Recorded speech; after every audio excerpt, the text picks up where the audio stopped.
Olá, está no ar o Entrevista Paraná. Hoje eu recebo a Carla Karpstein, que é especialista em Direito Eleitoral, Constitucional, Administrativo e em Direito Processual Civil. Também participam do programa de hoje a professora Sandra Nodari, do curso de Jornalismo da Universidade Positivo e doutoranda em Ciências da Informação. E o professor Guilherme Brenner Lucchesi, do curso de Direito do Unicuritiba e secretário-geral da Presidência da Assembleia Legislativa e também doutor em Direito. Carla tem mais de 20 anos de experiência como advogada em campanhas eleitorais para cargos de vereador, prefeito, governador, senador e deputado federal. É professora da Escola de Magistratura do Paraná e da Escola Superior de Advocacia. É também presidente da Comissão de Direito Eleitoral da Ordem dos Advogados do Brasil, Seção Paraná. Carla, seja bem-vinda ao programa. Obrigada, Aline. Uma boa noite aqui para os meus companheiros de debate. Bem-vindos, professor Guilherme e professora Sandra. Obrigado, boa noite a todos. Obrigada pela presença. Carla, há mais de 20 anos você trabalha com campanha eleitoral. O que mudou nesse tempo? Eu digo que mudou tudo, né? Na verdade, a partir de 96, você não tinha uma estrutura de direito eleitoral e uma estrutura de campanhas na parte jurídica, propriamente dita, da forma como nós temos hoje. Não existia prestação de contas formal da maneira como existe hoje, a obrigatoriedade de abertura de conta, obrigatória de prestação de contas como nós temos hoje, a restrição de propaganda, a restrição do abuso. Isso é uma coisa essencial hoje na questão do direito eleitoral e nas campanhas eleitorais, que é o quê? Estabelecer igualdade de oportunidade entre os candidatos numa eleição. Esse é o objetivo hoje que a Justiça Eleitoral leva a ferro e fogo, digamos assim. E em 96 isso não era assim. E hoje o objetivo é estabelecer o maior sistema de igualdade possível entre os candidatos para que aquele que se torne vencedor não vença por suas próprias características e sua própria virtude, e não porque teve utilização de recursos financeiros ou utilização de qualquer outro tipo de abuso possível. Eu acho que essa formalização é o principal ponto de mudança nesses últimos 20 anos. Professora Sandra. Queria perguntar então, boa noite, professor, boa noite, Carla, boa noite a todos. A televisão, há alguns anos, havia a previsão de que iria morrer. Nós estamos aqui fazendo televisão, ela não morreu. Essa campanha será uma campanha curtíssima, mas existe uma expectativa enorme para mudança de pesquisa eleitoral a partir dos programas de televisão. Como é que funciona essa relação do pós-programa de televisão? Há toda uma questão de judicialização do que é exibido. Os advogados ficam assistindo aos programas para ver o que é que eu posso tentar de recurso. É fato, isso acontece muito. E eu confesso para você que eu acho que isso vai perder um pouco da força. A ciência política já estudou essa questão dos programas e efetivamente há 20 anos atrás os programas tinham esse peso. Mas hoje eles não têm mais. Eles têm assim, a primeira semana de programa todo mundo assiste. Então por isso esse esforço em demonstrar logo de cara por que o candidato é melhor, por que a candidata é melhor, enfim, essa é a opção. Aí depois isso morre. E aí ele volta a levantar, e daí com muita força, nos últimos 10 dias de campanha, na última semana de eleição, às vésperas da eleição. Parece que a população ou o eleitor fica esperando aquilo para decidir, né? E efetivamente isso é um pouco assim.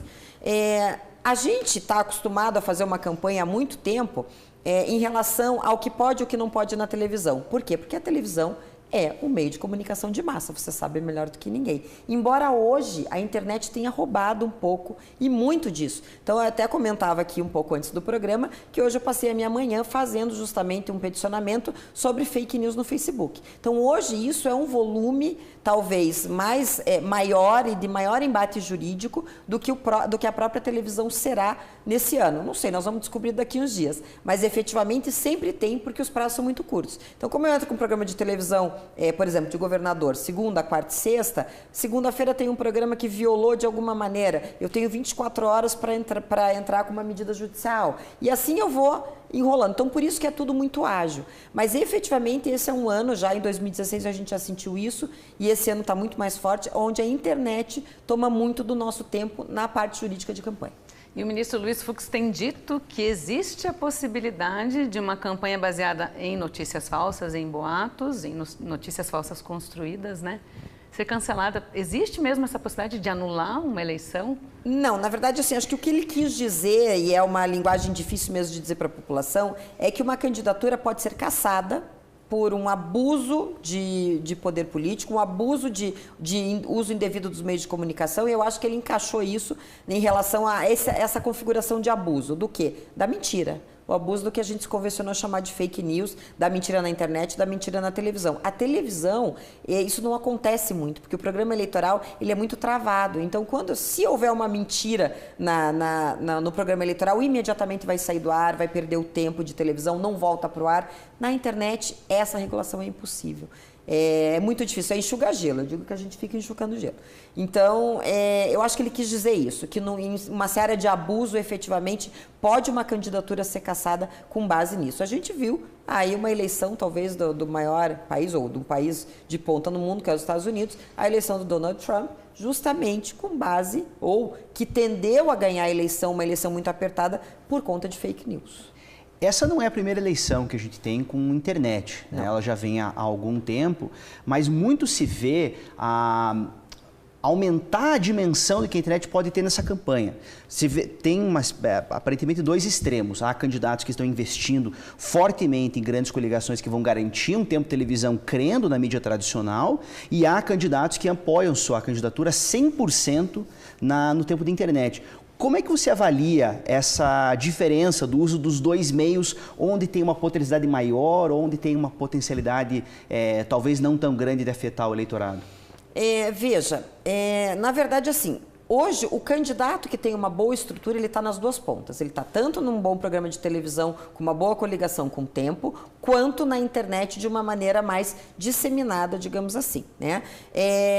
As duas, o que aconteceu é que essa campanha ficou muito curta. Se reduziu que já estava restrita, uma campanha de 60 dias para 45 de televisão e de tempo real. Na verdade, todo mundo disse, uma campanha mais curta é tudo em prol da redução de custos. Mas ninguém fala o dano que isso causa nas novas candidaturas. Então, você não consegue apresentar em 45 dias um novo nome para que a população escolha. Fica todo mundo naquela assim, todos os eleitores dizem assim, esse congresso não me representa, ou esse governador não me representa, esse governante não me representa.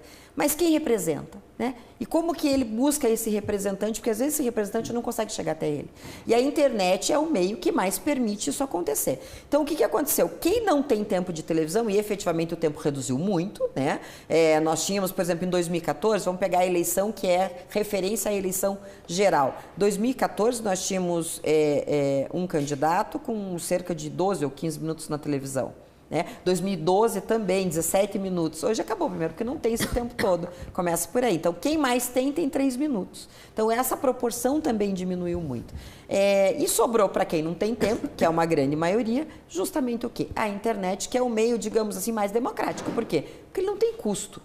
É um meio que ele tem um custo mínimo. Se você quiser pegar um celular e gravar você mesmo um vídeo na horizontal, né, para ficar bom, você grava o vídeo e você vai estar lá pedindo voto para o teu eleitor, falando das tuas propostas, da mesma maneira aquele que tem uma estrutura de produção, de produtor, enfim. No final, o produto, embora um vai ser melhor que o outro, alcança o mesmo objetivo. Então, eu acho que é a eleição da internet por conta disso.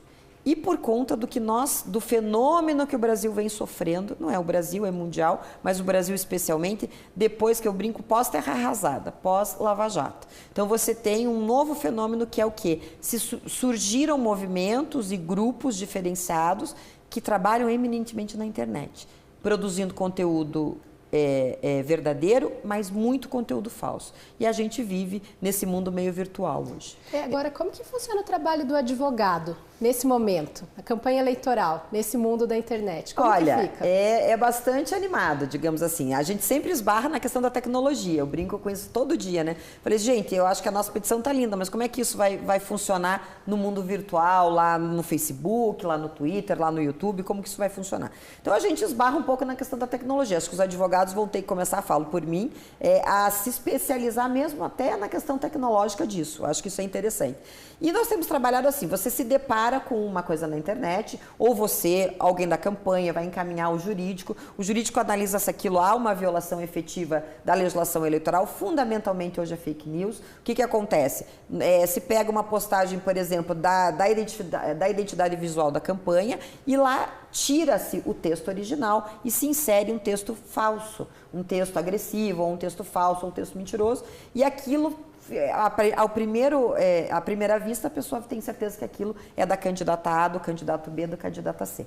Então, isso é um problema sério. E a gente tem recebido isso e imediatamente nos direcionado ao TRE, que tem concedido liminares para todos os candidatos, não só para os candidatos que eu trabalho, mas eu vi para todos os candidatos de uma maneira geral na majoritária, mandando que Facebook, Twitter, YouTube, WhatsApp, que é o grande problema, o WhatsApp talvez seja o maior problema, porque ele é incontrolável. O Facebook nós conseguimos identificar IP, você consegue identificar a postagem. No WhatsApp é muito difícil descobrir de onde surgiu, de onde saiu, quem disparou e como se compartilha. Então esse eu acho que as restrições tecnológicas que nós temos hoje permite que ainda se tenha uma campanha com fake news. Mas a Justiça Eleitoral tem atuado de maneira efetiva. O fake news, pelo menos como a gente tem chamado, não é um fenômeno novo. Não. Né? O Código Penal já previa calúnia, difamação, injúria desde 41. O que torna esse fenômeno, o que dá uma nova vida para esse fenômeno? E a doutora comentou a questão das eleições americanas, do Donald Trump. Como que essa mudança da internet afeta o fake news? Como que o advogado pode lidar com isso? E como que as pessoas podem se blindar contra a divulgação de fake news e para evitar que fake news sobre elas sejam divulgadas? Eu acho que isso é impossível, Guilherme, sabe? Acho que é impossível. Você não tem como blindar. O que tornou... Na verdade, a mentira sempre existiu, gente. A mentira é intrínseca ao ser humano. O ser humano mente, né? Já dizia o Dr. House que todo mundo mente, né? Então, isso é uma natural. O que potencializou isso? A internet. A internet é talvez o fenômeno mais sensacional que nós tivemos de descoberta, eu considero da humanidade, uma das mais fantásticas, que dissemina muita coisa boa. A internet permite muita coisa, que nós avancemos em muitas coisas boas, mas ela tem um lado negro, um lado obscuro, um lado que é justamente desse, que nós vamos pegar o ponto aqui eleitoral, que é a questão de disseminação de mentiras, ou da pós-verdade, que se costuma chamar de pós-verdade, mas na verdade nada mais é do que uma deturpação dos fatos, ou uma simples mentira. Às vezes simplesmente é uma mentira que não existe, e às vezes é uma deturpação dos fatos, né? Eu acho que o que muda entre a calúnia, a injúria e a difamação que a gente tinha lá no Código Penal, e isso é o meio de disseminação. Nós não conseguimos fazer isso na televisão, nós não conseguimos fazer isso no rádio, nós só conseguimos fazer isso na internet. Então é esse meio que torna isso tão voraz. E o que acontece? O Brasil é um dos países mais logados do mundo, é um dos países que mais participam da internet, especialmente no Facebook, que é talvez a rede social, eu particularmente não gosto, mas é a que mais se utiliza, né? E a população em geral utiliza muito o Facebook. E o Facebook é uma ferramenta para disseminação de coisas de uma maneira impressionante. É o que se chama de viralização, né? Então, por exemplo, eu vou falar de um caso específico. Tivemos um problema numa postagem ontem, a página teve em 24 horas 2.000 compartilhamentos de uma postagem fake. Completamente falsa. E como é que é a punição disso? Porque enquanto não houver punição, a gente discute muito a questão de uma legislação, porque o jornalista, que é o meu caso, né, o nosso caso, a gente fica preocupado com censura, né? Uhum. Então, legisla-se até com boa intenção, mas na hora de se aplicar pode ser que a gente tenha restrição no que publicar. Mas a punição mesmo por meio de processos judiciais, a gente escuta que uma pessoa foi punida porque compartilhou, outra porque curtiu, mas isso ainda é muito incipiente. É bastante incipiente e veja, é sempre uma ponderação de princípio muito difícil, que é entre a privacidade ou a ofensa, especificamente, a calúnia, injúria e difamação, e a liberdade de expressão. Isso é um equilíbrio difícil de se fazer e se faz caso a caso. Na Justiça Eleitoral, especificamente, se faz caso a caso. Não é uma coisa genérica, não existe uma aplicação genérica de lei. O que nós temos lá é a possibilidade de retirada do ar, isso é uma determinação específica da legislação eleitoral, especialmente sobre fake news. O ministro Fux, a professora mencionou, ele foi um presidente que já saiu até do TSE, mas que ele primou muito na sua administração e na sua presidência justamente por diminuir os danos que a fake news causava no meio político. Mas assim, como eu disse, é enxugar gelo, a gente não consegue tirar, quando você tira um, produz-se 3, né? Então, a legislação eleitoral prevê a retirada do ar, prevê a multa para quem compartilha, né? A multa para quem repete, a multa para quem inicia. Então, hoje nós trabalhamos com a retirada do ar, o direito de resposta, quando é o caso, de você colocar e apresentar nesses compartilhamentos, por exemplo, um direito de resposta. Porque quando você tem 2.000 compartilhamentos de uma postagem fake, não adianta tirar do ar. Você tem que aquelas 2.000 pessoas que compartilharam, elas têm que saber que aquilo é mentiroso, né? E existe a possibilidade, por exemplo, desse candidato pessoa física entrar depois contra cada um e pedir uma indenização? Eu entendo que existiria. Mesmo sem que haja o que a gente chama de dolo, né? O conhecimento específico sobre a inveracidade da notícia. Mas quando você faz o compartilhamento de uma notícia negativa, e nós estamos falando de uma notícia negativa, porque a fake ela sempre vai ter um conteúdo negativo, ela nunca tem um conteúdo positivo. Claro. Ninguém faz uma fake news para falar bem do outro, só para falar mal, né? Nem bem de si, né? É Nem sempre o mal do outro. É sempre o mal do outro, né? Então, o que acontece? Sempre tem o dolo aí é genérico. O dólar aí é genérico. No momento em que eu clico o compartilhamento sem olhar, e gente, hoje nós temos, né, o que nós temos de agência de fact-checking, né, Sim. que a gente chama, todas as grandes, os grandes provedores de internet, os jornais, nós temos a agência Lupa, agora Fatos, que é do G1, nós temos vários tipos. Então hoje você tem uma gama enorme. A pessoa compartilha, então ela tem um dolo genérico. Por quê? Porque ela tem a opção de jogar aquilo no Google. Ela não precisa sair do computador, da frente da cadeira, ela só precisa clicar no Google para saber se aquilo é verdade ou não. Então, isso tem as pessoas que estão por detrás dos computadores hoje têm que saber que quando ela dá um clique num compartilhamento de uma postagem, ela tem que saber que ela pode ser responsabilizada. Eu vou dar um exemplo para vocês, outro, que é uma coisa muito pontual na justiça eleitoral, pesquisa eleitoral. Você sabe que para você postar pesquisa eleitoral na internet, você tem que ter uma série de regramentos.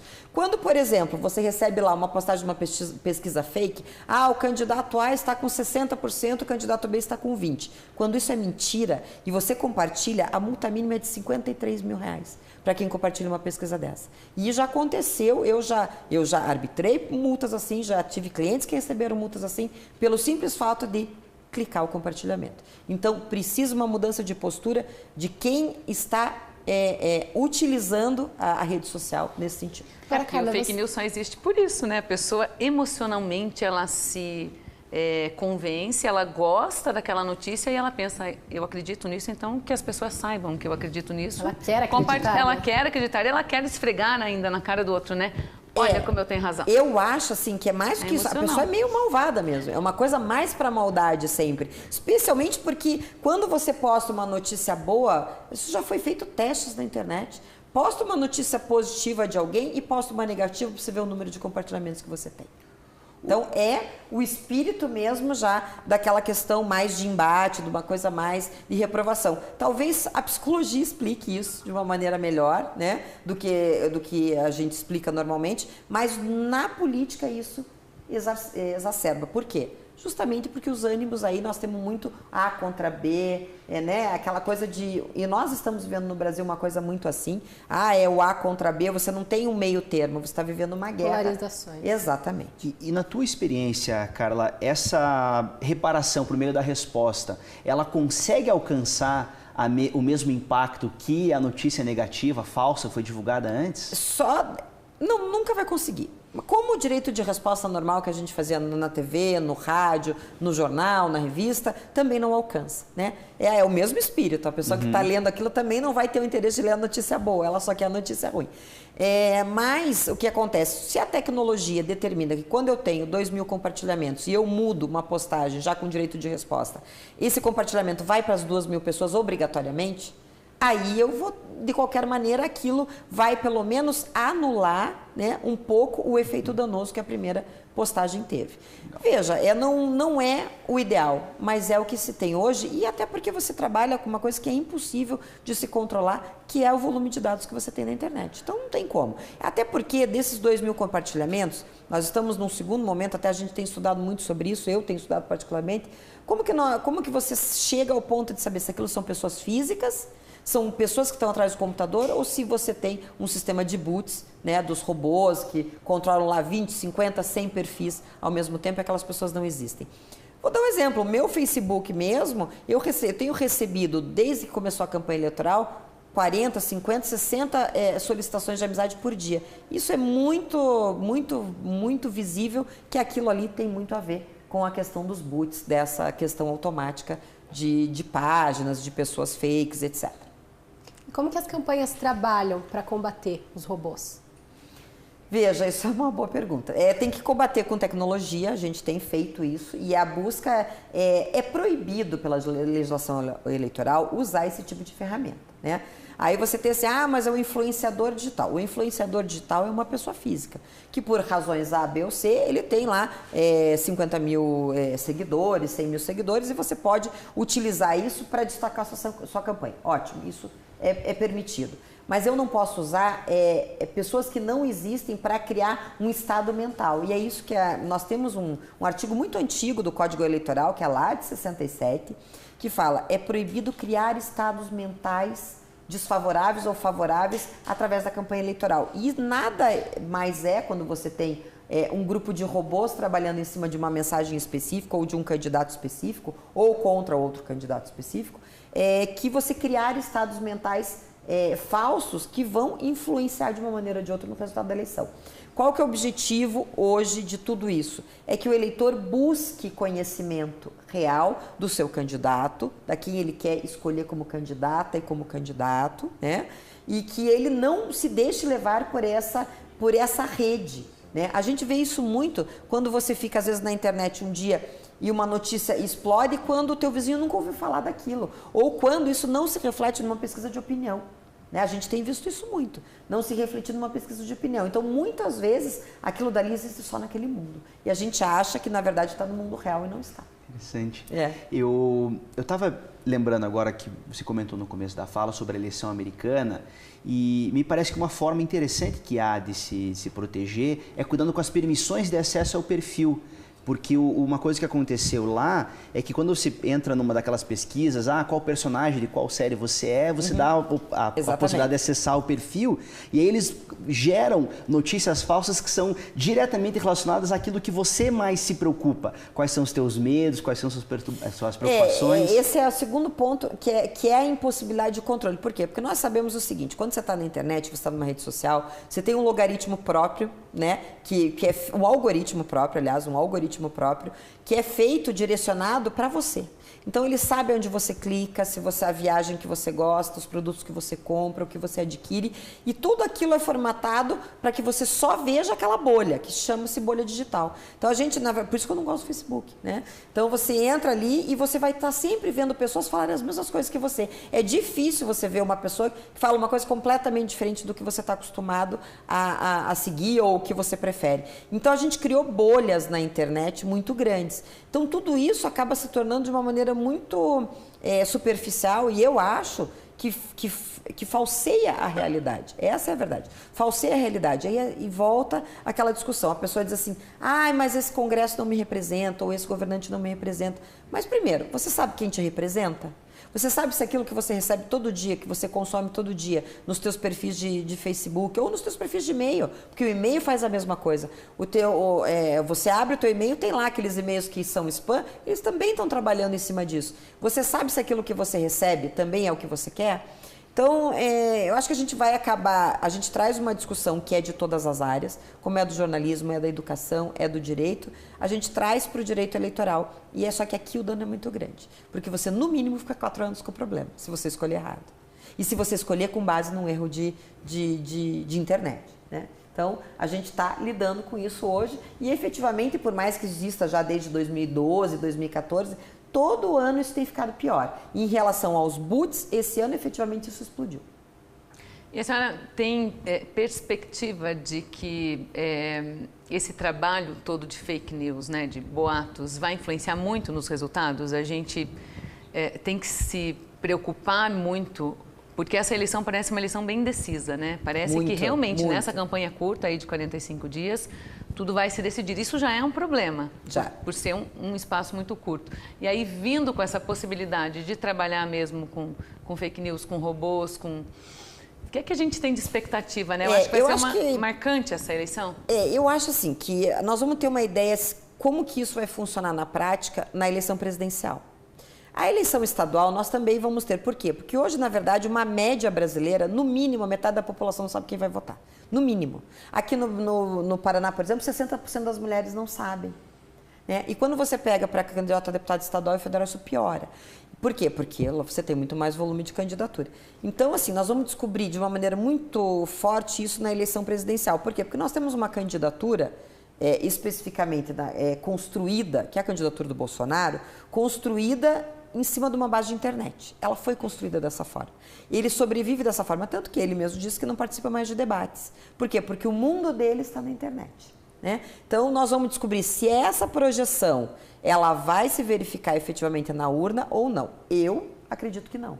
Eu acredito que isso derreta nos 60 dias, nos 45 dias que nós temos aí para frente de televisão e de campanha na rua mesmo. Veja, antigamente, o Guilherme é mais novo, a Aline também é mais nova, você vai lembrar. A gente andava na rua nessa época, você tinha bandeira, adesivo, gente na rua, camiseta, assim, você tinha um volume de campanha, uma coisa de campanha que era muito bom. Que era uma coisa tipo jogo de futebol, tipo Copa do Mundo. E isso é o que faz a gente ter uma evolução democrática. Quando você restringe a propaganda, você deixa ela escondidinha, você facilita a se manter a estrutura que já está aí. Então, um povo brasileiro que está exigindo mudança, ele está restrito a uma estrutura de propaganda que está toda direcionada a se manter uma situação já conhecida, digamos assim, mais segura.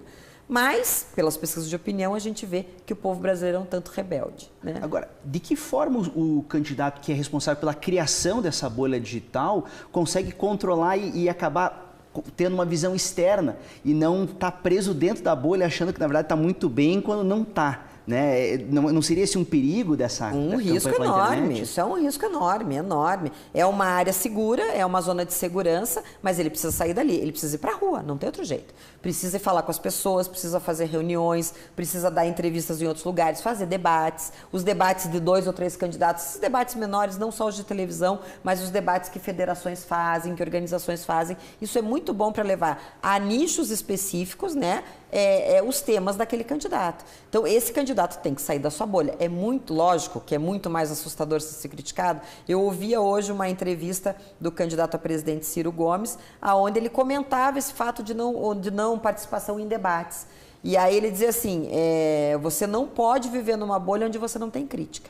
Você tem que ter a crítica. O candidato, ele falou, qualquer candidato precisa ter crítica. E ele até usou uma expressão, que eu vou repetir aqui, que eu acho que cabe. Não sabe brincar, não desce pro play. Então é mais ou menos isso, né? Você tem que saber brincar. A eleição é uma coisa de embate, você tem que ter o contraponto, porque o eleitor precisa saber quando tem o contraponto. Porque todo mundo vai se apresentar na televisão, lógico, com a sua melhor parte. Nós somos assim. E o candidato é assim, ele vai apresentar sua melhor parte, sua melhor versão. Mas ele precisa ter que os outros digam assim, mas e o que é aquilo que você fez lá? E o que você pensa desse tema e desse tema? Isso é muito importante, por quê? Para nós escolhermos aquele candidato que tem a ver com o meu tema. Eu sempre digo, quando eu dou entrevista, eu digo, por exemplo, eu queria ter um candidato que pudesse ser patrocinado pelas empresas de ração para causa animal. Eu sou da causa animal. Então, eu queria, mas não pode. Por quê? Porque é lobby. Entendeu? Então, nós temos que parar com um pouco da hipocrisia nacional em relação a uma série de pontos, e a internet nos faz perder um pouco da hipocrisia, mas, ao mesmo tempo, ela cria fatos mentirosos em cima de outros, e a gente vive apagando incêndio aqui e ali. Faz parte. Nós, advogados, né? Carla, obrigada pela presença no Entrevista Paraná. Imagine, eu que agradeço. A conversa aqui poderia levar muito mais tempo, mas eu agradeço muito os meus companheiros aqui de debate, a professora Sandra e o professor Guilherme. Obrigada, professora, pela presença. Muito obrigado pelo convite. Foi um prazer. Nós ficamos por aqui, eu agradeço a sua companhia. Um ótimo final de semana para você e até o próximo programa. Tchau!